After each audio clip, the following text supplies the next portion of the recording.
So today I'm over here in San Francisco and I'm with Scott. He owns an orthodontist practice right over here in San Francisco, and he reached out to me. He watches the channel and wanted to come on and talk about some of the things he's seeing in business and the economy. So welcome, Scott. Thank you for coming on the show today. Thanks for having me. Absolutely. So first thing I want to ask you is just like, how are things going right now business wise, like for your practice in general? Like, you see the things I talk about here on the economy, people are losing jobs and things are slowing down in general. Also, we could kind of dive into a little bit what's happening in San Francisco, but Sure. what's your take on that? Well, I've shared your sort of attitude, call it, for about 20 years since I've been working, and I have seen some pretty big downturn. Right now, things are still pretty good. It's probably gone up maybe 30-40% since the pandemic. In your business? Yes, and also I'm not just I'm an orthodontist by trade, but I also have a children's dentist, pediatric dentist that works for me, and a regular general dentist or adult dentist. So we have all three here. So we get a lot of families, a lot of both parents, usually in their 40s, and then little kids anywhere from 2 years old to teenagers. Sure. Okay. So things have gone up 30-40% since the pandemic. Like, what do you attribute that to? Do you think it's just I like think other people maybe went out of business and then you are kind of collecting their business? Or it could be.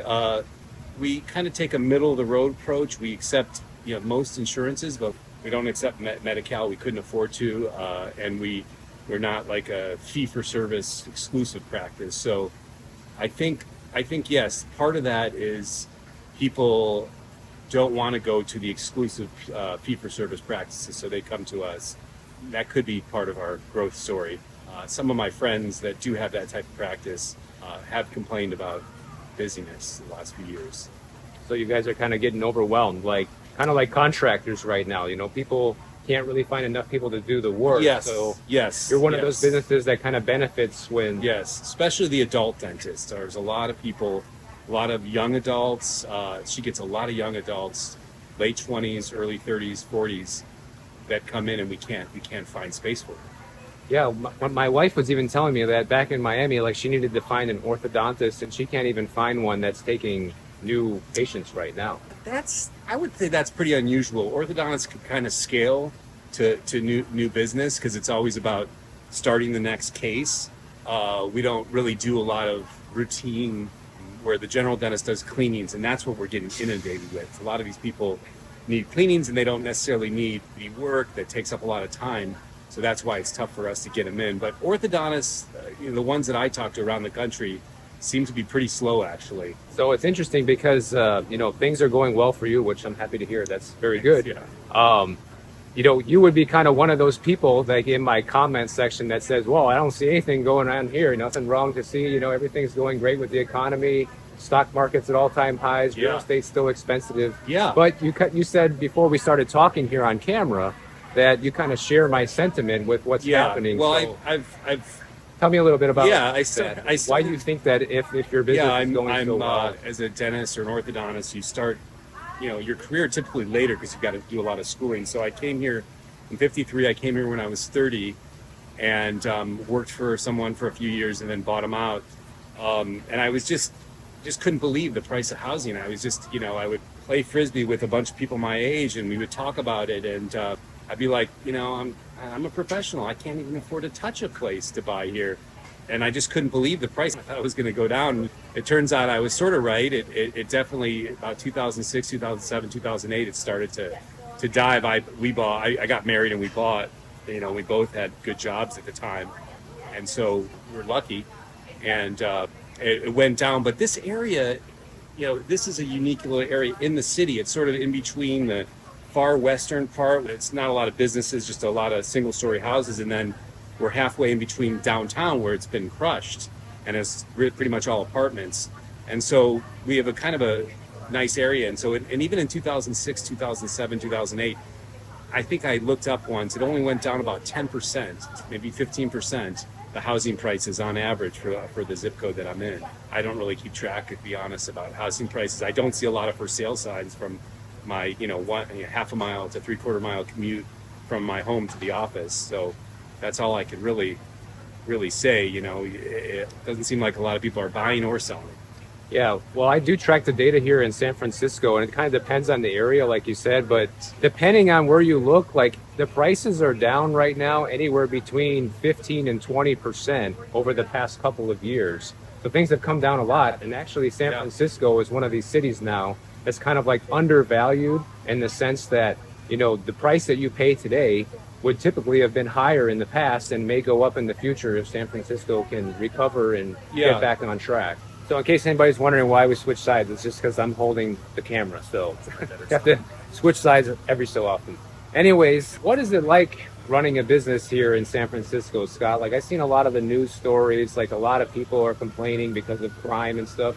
This area seems to be pretty much okay with that. Obviously, the more closer to Yeah. downtown you get, the more that's a problem. It's a good question. Thanks for asking. I'll cover crime first because I have had break-ins over the years. Should this practice? Yeah, I think there's been one, if I recall, but there's really not much to steal. We don't store any medications, pharmaceuticals, so what would they want? Our computers, our dental stuff, So fortunately, there's not that much to steal. Thank goodness. And we had a lot of problems with homeless people sleeping in their doorways, and it's hard enough to get staff when they defecate in the doorways, and then the staff shows up in the morning. It's demoralizing. Sure. So that was probably the biggest problem. And then I found a company that monitors the cameras, and they have a speaker, and it's perfect because they just tell mostly homeless to people just to leave, and they follow the directions. I mean, because I don't think the police, there's not enough police here. They wouldn't come in time if it did get broken into. So it's really the security cameras, which is a reasonable price to have someone remotely monitor them. Sure. Really does the job. That's made a huge difference. Okay, and what about just running a business here in San Francisco in general? Like obviously there's a lot of bureaucracy here, tons of red tape to do anything. Like is yes, that a challenge for you in any way? Well, yes, good question. When I started, it was during the sort of the tail end of the Great Recession, 2011, 12 ish, and it seemed at that point it was fairly simple to change this office. It was a title company, and I changed it to a dental office, and getting the permits seemed to be fairly easy. I hired a guy that used to work for the permit department, they call him a permit expediter, and so it didn't seem to be that difficult at that time. And then running it, I wouldn't say there's too many problems with the city, except the city taxes went quadrupled the last year, which is a little frustrating. Quadrupled. Wow. And Is that maybe because of the deficit they have going on here? Maybe? I have no idea, but not only did it quadruple, I got a 33% penalty because I was late, and so I'm going to try to fight that. That's frustrating. There are some rules with the minimum wage that's a little frustrating because it's hard. I think it's like $20 an hour, so it's hard to hire, someone, a teenager to enter, computer data. It's very difficult. So, to hire them at that price. Right. So that's a little difficult. And then generally, employees are hard to find, really hard to find. Even ones for $30, $40 an hour, extremely difficult to find. What do you think the reason for that is? Well, that's something it's been difficult ever since, and that's the cost of living, and I'm sure, and that's been difficult ever since I started working. Basically, the last almost 25 years. Okay, so that's been an ongoing challenge. It's not Ongoing a new thing. Not a new. A lot of thing. people are saying, "Oh, nobody wants to work anymore," and all this, but this is not a new problem. It's always been a challenge to find good employees in the Bay Area, especially San Francisco and Marin, where I've worked. Okay, But I'm knock on wood, I have great staff right now. So that's great. it seems to be easing up a little bit, but it's hard to say. It's hard to say. It seems to be a transition right now. Maybe it's slowing down a little bit. Maybe it's becoming easier to find employees, but it's hard to say right now. It seems to be though, something's in the air. And what's your take on the general state of affairs in the economy right now? Like you hear the things I talk about in the videos. Like we just had this crazy jobs report, for example, that is most likely going to get revised down. They tell us unemployment is going down, but every week we hear about thousands of people losing jobs.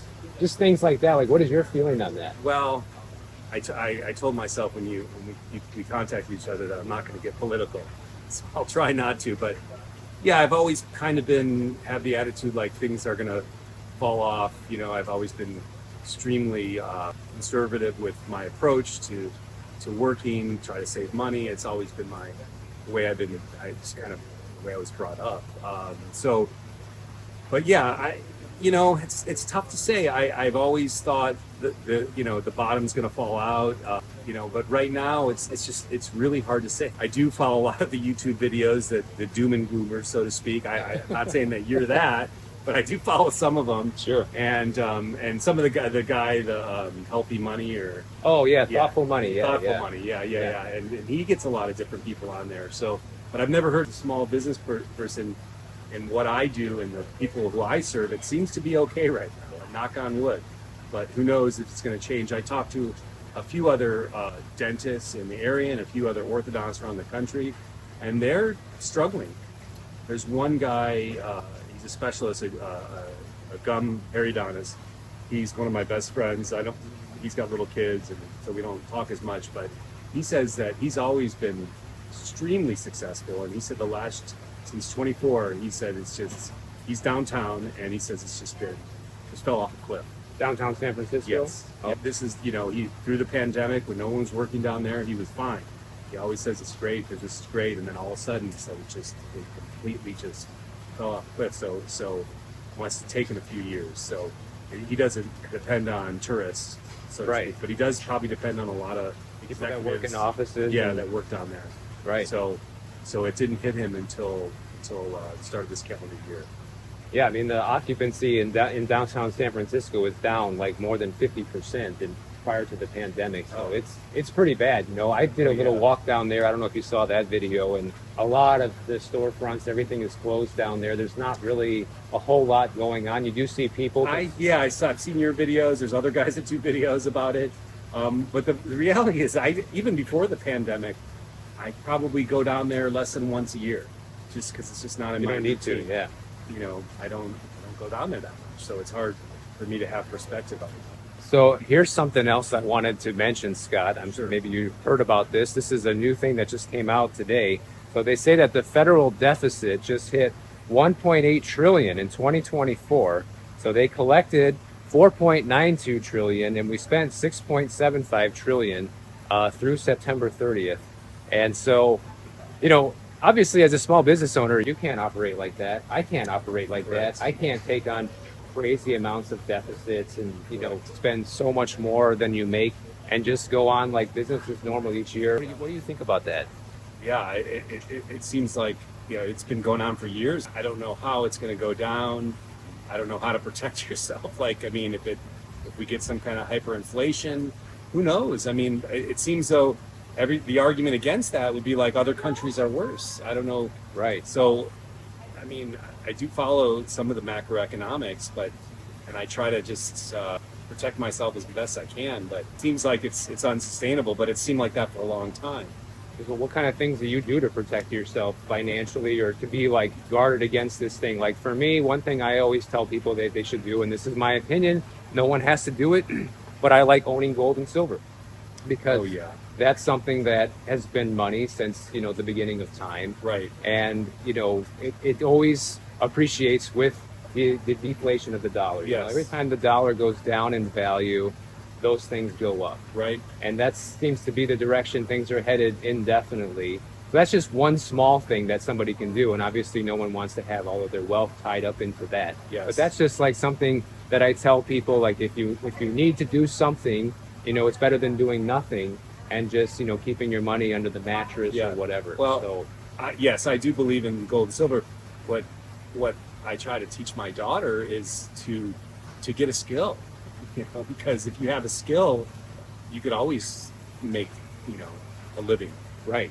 a tangible skill. Like I tell her, she's got a couple more years of high school, and I said, try to think about engineering, think about medicine, dentistry, anything that's a tangible skill, because you could always, if you get a tangible skill, you could always, no offense, but you could always go into a more, call it a soft skill, one that you don't need a degree to do.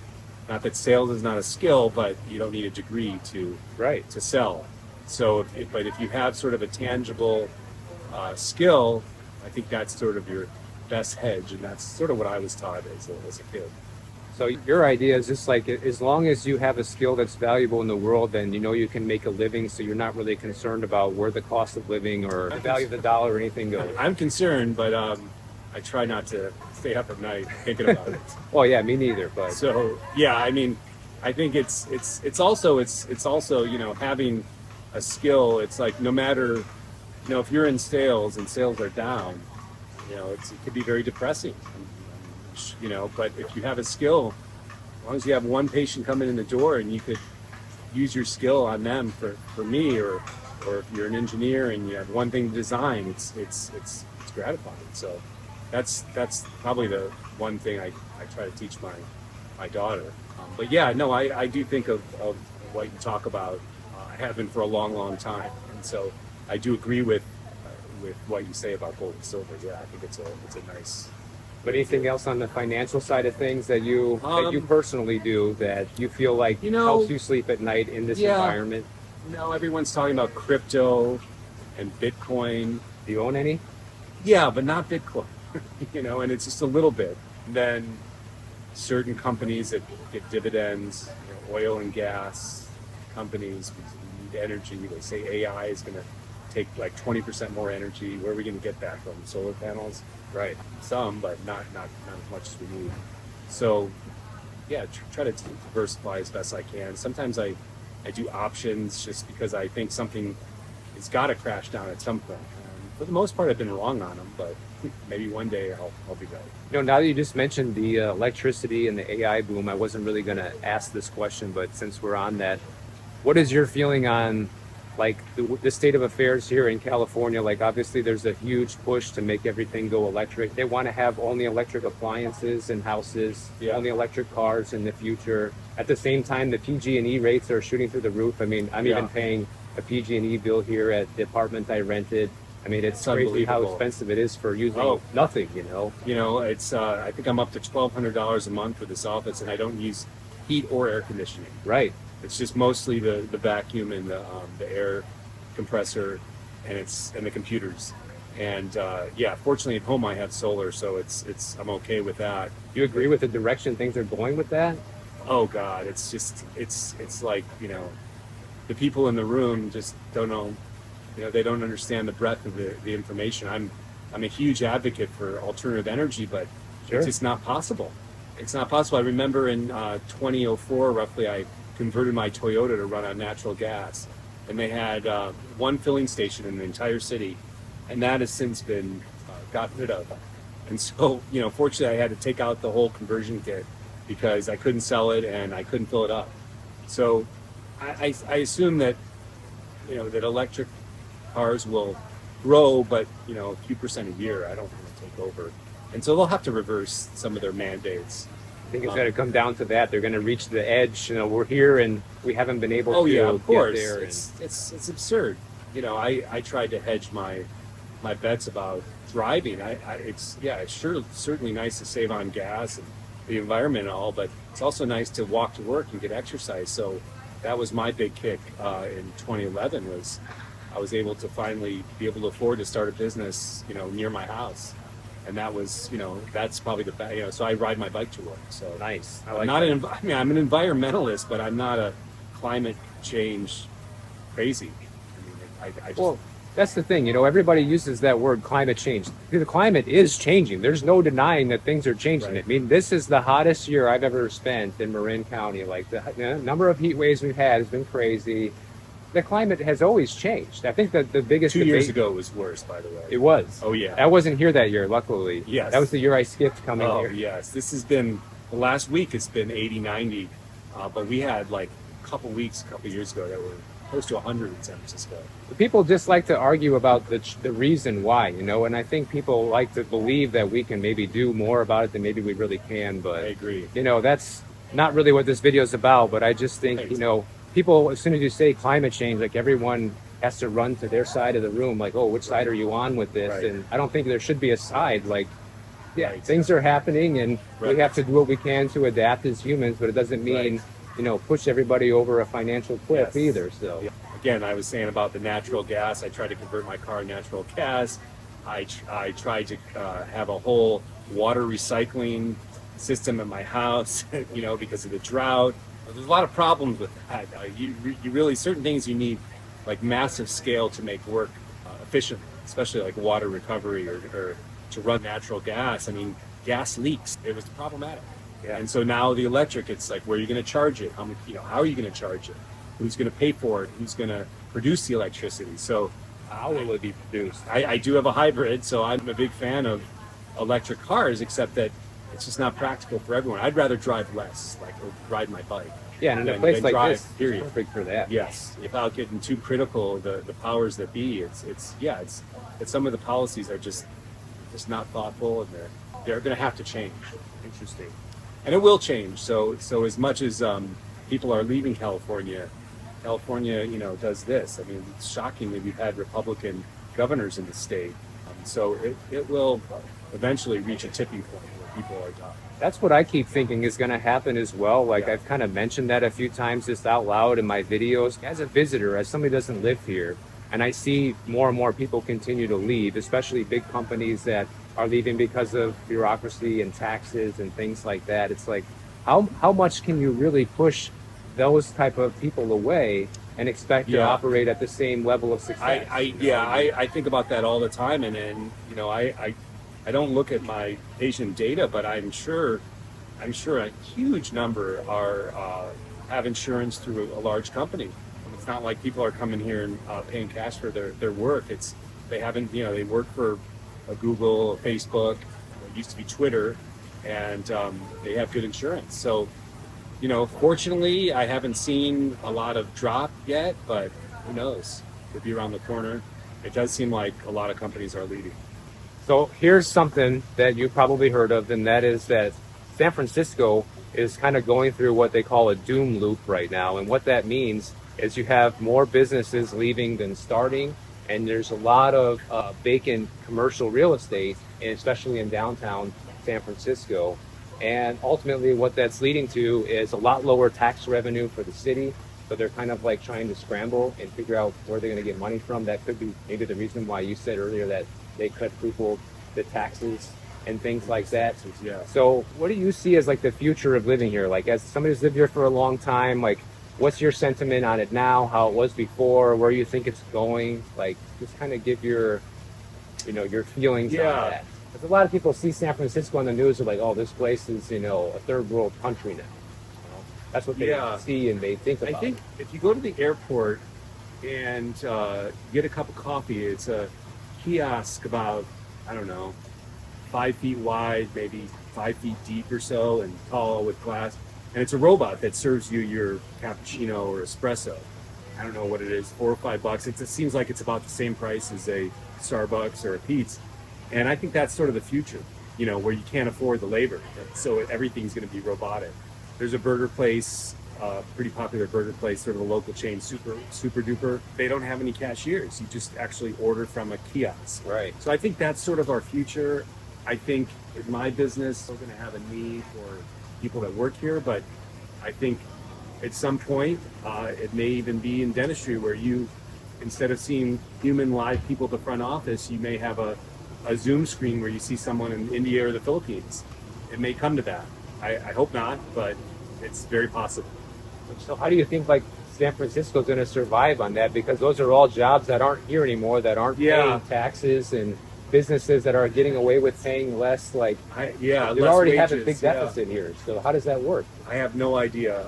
I just think what's also interesting. I might want to note that again, like I've been living in the city for essentially my daughter's whole life. She's 16, and so I used to go wait for her in different neighborhoods where she was going to school, and I'd go have like a cup of coffee or a bite to eat.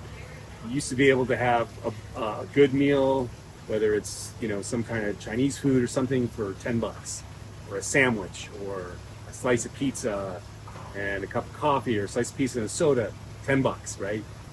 And then it's like kind of gradually crept up to $15. Now it's probably $20 to $25, and we're not talking something elaborate. We're talking like a large slice of pizza and a Coke, $25 with a tip and all the healthy food. So that I've noticed that, and all those places that used to charge $10 are going away. So one thing we were just talking about a minute ago is the situation here in San Francisco. They're kind of like running out of money. The city is, in fact, the property tax situation is their biggest issue right now when it comes to their deficit. That's something I just was reading about today. Somebody who's running for mayor here in California, in San Francisco, Mark Farrell, he says that he wants to give employers tax breaks for getting workers to return to the city. And he also said that he would order city workers back to the office full time. And you have a lot of companies here that are enjoying the remote work situation. Even the city workers themselves are only working 3 days a week in the office. So, like, what do you think about that as a business owner and also for San Francisco's future? Because, like you were saying, it could just end up being where it's just kiosks running everything and robots and people from the Philippines. But do you think that's the smart thing? Because what he's trying to do is make it so that downtown San Francisco has a comeback, right? Because if you get more people back in the office, more local businesses will be patronized, the tax revenue will go back up. I think that's the idea behind this. Yes, it's hard as a small business.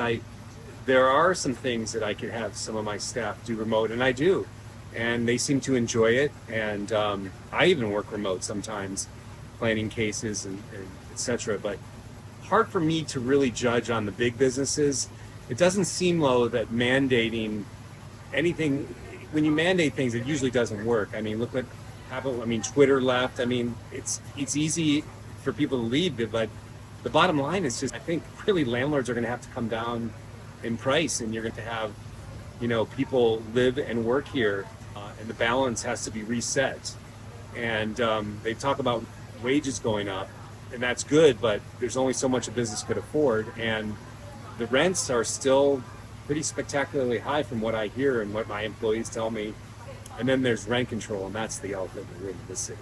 You could look up the numbers, but there's so many people on rent control, whether they make hundreds of thousands a year or whether they make $20 an hour. A lot of them are in rent control, and the ones that do, there's no means testing for rent control. It's just how long you live there. So there's so many units that are rent controlled that whenever something comes on the market, there's so many people that want to live in that spot, and there's only a few spots available at a time.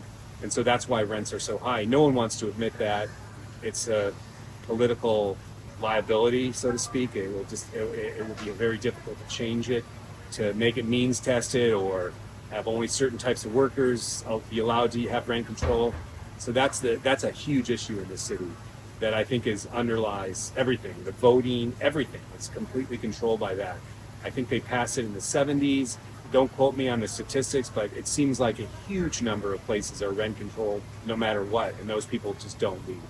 Whether they're rich or poor, it doesn't matter. It's interesting you say that, because that's something I brought up many times in the past on the Yes. channel, and it's been proven that rent control essentially doesn't work. It removes a lot of housing from the stock that will never come up again, and it disincentivizes landlords from making repairs and renovating and taking care of the property, and nobody wants to build in an area where you're going to be forced to have a rent control unit either. So that's part of the issue as well. Well, it's changed the way that the voting occurs. If you're going to keep me in my rent controlled unit, I'll vote for you, right? That's kind of pretty much. But I know people who are extremely well off still have a rent control apartment.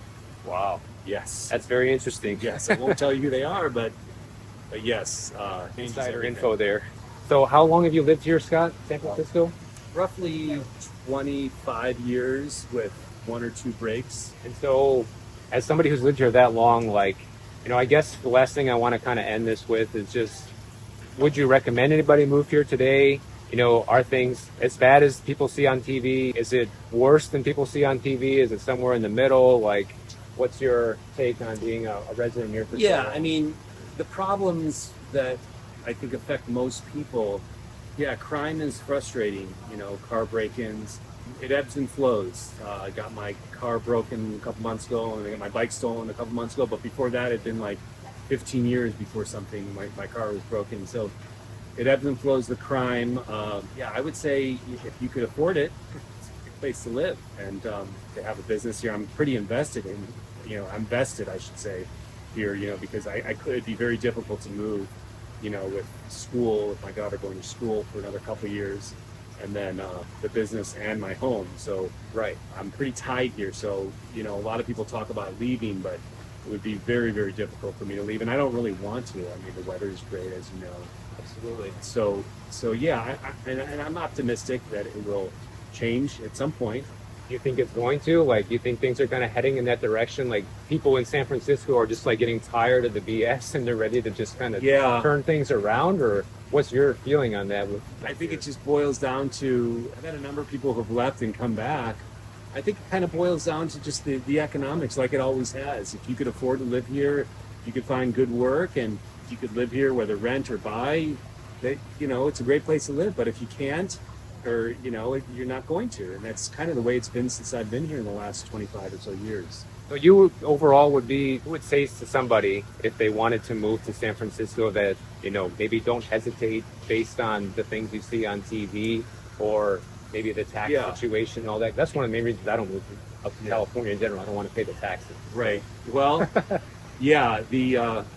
It's, you don't really think about it as you live here. You think about if you could afford it, and that's about it. And then if you can somehow make it work, I guess. I'm not happy about it, but you know, it is what it is. I mean, But you think it makes it worse living here? Like you're happy with your life here, and obviously you have a good business going on, and you know a family and everything, and yeah. you're so Well, that kind of stuff I doesn't bother you. believe you could be happy anywhere. It's really not where you live; it's how you live. And so, but you know, I've also been pretty lucky and fortunate where I've been, and you know, there's been some transition. We were basically dual income when we got married, and now we're pretty much we both work here. So that's been a big change, and that was about 12 years ago, and it's gone well, thank God.